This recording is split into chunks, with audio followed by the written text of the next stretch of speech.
Po, Sir Ma'am Ami Guillermo. Ma'am Ami Guillermo, ito na po yung sewing machine natin, ma'am. Ito po yung freebies natin. May mga additional po tayong sa ating bobbin po, ma'am. Ha? Ayan, so kukunin ko lang po yung sinulid natin at ito po ay gagamitin natin. Ayan pa po siya.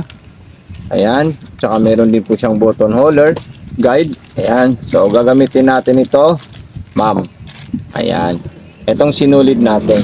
So unang-unang gagawin natin, ma'am, tatandaan po natin palagi meron po tayong transformer at ito po ay bawal po natin isaksak sa direkta po, ma'am. Okay. So unang gagawin natin, ito po yung stopper natin dito sa itaas po, ma'am. Ilalagay ko lang po siya dito. Pwede rin po dito, ma'am, kung malalaking sinulid na mataba dyan. Pero mga ganito po, mas maganda po dito. At kahit anong sinulid na mataba po siya, wag lang yung matangkad, hindi po pwede dyan. So mga ganitong sinulid, ayan. So gagamitin natin yung transformer niya po, ma'am. Ito po siya, yung transformer ng ating unit. Ayan. So may ilaw na po siya, mayroon na po tayong switch on and off po dito, ma'am. Ayan. So unang gagawin po natin, trading system muna po tayo bago tayo pumunta sa mga design selector. Okay? So unang-unang gagawin natin, ito po yung sinulid natin. Ganyan po siya. Isasabit po natin doon. At dito po kailangan po maipit dito. Para maipit dito na mahusay, itataas natin yung pressure foot natin. Ayan. Okay, pag naitaas natin at nakita nating naipit po siya dito sa tension, pataas na po siya at yung tainga po niya or hook, ayun po siya. Papunta naman po sa kanan. Huwag po papunta sa kaliwa. Then, dire-diretso po natin dito. Ayan. Tapos, dito naman po. At butas na po ng karayom. So, ito po yung selector natin, ma'am Ami. Ayan. Ipapasok ko na po siya sa butas ng karayom po. So, ma'am Ami, ayan po. Ipanasok ko po na siya sa butas ng karayom. Ayan.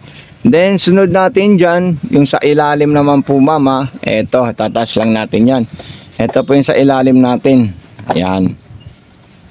So, napakaganda po siya, ma'am. Ayan po siya. Okay, so ilalagay natin dito. Pasok natin dyan. At ito.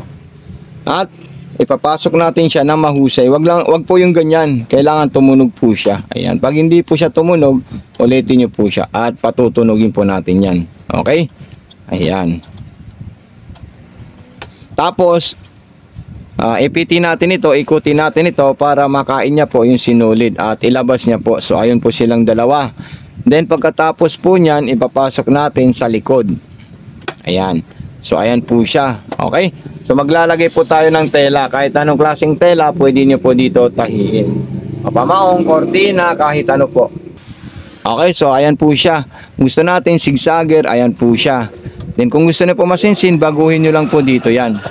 Talagang napakahusay at napakagandang sewing machine po ito, ma'am Ami. Ayan. So ibabalik natin siya sa straight line para makita nyo po siya ulit. Ayan. Then i-reverse natin. Ito po yung reverse niya. Ayan. Okay. Kung gusto naman po mas masinsin, ayan, idikit nyo lang po yan. At yung lahat ng design niya, lahat po yung gumagana at functionable po, ma'am Ami. Ayan. Napaka-solid oh. At napakasarap gamitin. So, ito na po siya, ma'am Ami. Pakita natin sa iyo yung ginawa po niyang design. So, napaka-astig at napaka-solid po siya. Ayan, kung gusto naman po yung pang-aging niya, so ayan, itapat nyo lang po yung kulay red na ilaw. Ayan, pang-aging. So, yung pang-aging, isa, dalawa, tatlo, nasa number 3 lang po yung ating agwat. At number 4. Depende na po sa iyo yan po. Ayan. So, mag-aging tayo sa mga laylayan ng tela natin. Ayan. So, talagang solid talaga to, ma'am. Ayan. So, meron pang another na pang-aging po yan. Yung pinaka-classic na design po niya. Ayan. At meron po siyang kadenang tahi. Ayan. Kadena po ito. Sa mga gusto po magkaroon ng kadena. Ayan. So, napaka-solid po yan.